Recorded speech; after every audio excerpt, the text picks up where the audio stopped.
Hi hello ನಮಸ್ಕಾರ ಸ್ನೇಹಿತರೆ. Praveen 27 YouTube ಚಾನಲ್ಗೆ ತಮ್ಮೆಲ್ಲರಿಗೂ ಸ್ವಾಗತ. ನಾನು ನಿಮ್ಮನೆ ಹುಡುಗ ಪ್ರವೀಣ್. ಸ್ನೇಹಿತರೆ, IPL 2024 ಕಡೆಯಿಂದ IPL ಟೂರ್ನಮೆಂಟ್ ಬಗ್ಗೆ ಒಂದು ಬಿಗ್ ನ್ಯೂಸ್ ಬಂದಿದೆ.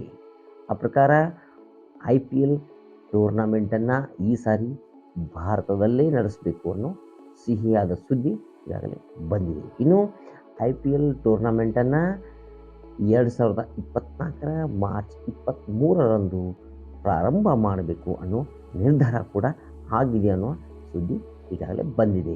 ಇದು ಕೂಡ ಸಂತೋಷದ ಸುದ್ದಿ.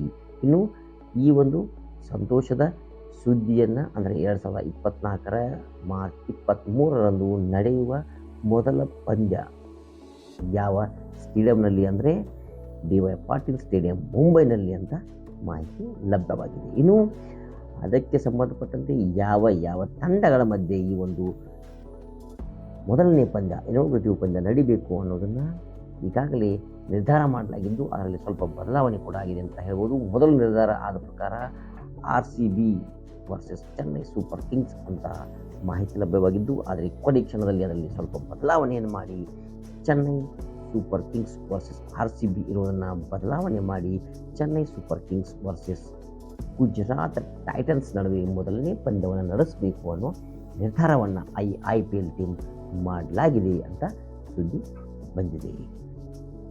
ಇದಿಷ್ಟು ಇಲ್ಲಿಯವರೆಗೆ ಲಭ್ಯವಿರುವಂತಹ ಮಾಹಿತಿ.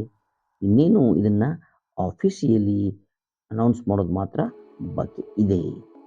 RCB ತಂಡ ಮೊದಲನೇ ಪಂದ್ಯವನ್ನು ಆಡ್ತಾ ಇಲ್ಲ ಅನ್ನೋ ಸುದ್ದಿಯಿಂದ RCB ಸಪೋರ್ಟರ್ಸ್ಗೆ ಎಲ್ಲೋ ಒಂದು ಕಡೆ ಮನಸ್ಸಿಗೆ ಚಿಕ್ಕದಾಗಿ ನೋವಾಗಿದೆ. ಅದೇನೇ ಇದ್ರೂ ಕೂಡ ನಮ್ಮ RCB ತಂಡ ತನ್ನ ಮುಂದಿನ ಎಲ್ಲ ಪಂದ್ಯಗಳಲ್ಲಿ ಒಳ್ಳೆಯ ಪರ್ಫಾರ್ಮೆನ್ಸ್ ಕೊಟ್ಟು 2024 IPL ಟೂರ್ನಮೆಂಟ್ನಲ್ಲಿ ಜಯಶಾಲಿಯಾಗಿ ಜಯದ ಕಿರೀಟವನ್ನು ಧರಿಸಬೇಕು ಅನ್ನೋದು ನಮ್ಮೆಲ್ಲರ ಮಹದಾಸೆಯಿದ್ದು, ಅದಕ್ಕಾಗಿ ನಾವೆಲ್ಲರೂ RCB ತಂಡಕ್ಕೆ ಶುಭ ಹಾರೈಸೋಣ ಅಂತ ಹೇಳ್ತಾ, ಯಾರ್ಯಾರು RCB ತಂಡದ ಸಪೋರ್ಟರ್ಸ್ ಇದ್ದೀರಾ ಅವನ್ನೆಲ್ಲರೂ ದಯಮಾಡಿ ನನ್ನ ಈ ಚಾನಲನ್ನು ಸಬ್ಸ್ಕ್ರೈಬ್ ಮಾಡಿ, ಲೈಕ್ ಮಾಡಿ, ಕಮೆಂಟ್ ಮಾಡಿ. ನಿಮ್ಮ ಒಂದು ಸಬ್ಸ್ಕ್ರೈಬ್ ನಮಗೆ ಇದೇ ರೀತಿಯ ಹಲವು ವಿಡಿಯೋಗಳನ್ನ ಮಾಡಿ ತಮಗೆ ತಲುಪಿಸಲು ಸಾಧ್ಯವಾಗುತ್ತೆ ಅಂತ ಹೇಳ್ತಾ, ಇವತ್ತಿನ ಈ ಒಂದು ಚಿಕ್ಕ ವಿಡಿಯೋ ತಮಗಿಷ್ಟ ಆಗಿದೆ ಅಂದ್ಕೊಂಡಿದ್ದೀನಿ. ಮುಂದಿನ ಮತ್ತೊಂದು ವಿಶೇಷವಾದ ವಿಡಿಯೋದೊಂದಿಗೆ ತಮ್ಮನ್ನು ಭೇಟಿ ಆಗ್ತೀನಿ. ಅಲ್ಲಿಯವರೆಗೂ ಎಲ್ಲರಿಗೂ ಜೈ ಹಿಂದ್, ಜೈ ಕರ್ನಾಟಕ, ನಮಸ್ಕಾರ ಸ್ನೇಹಿತರೆ.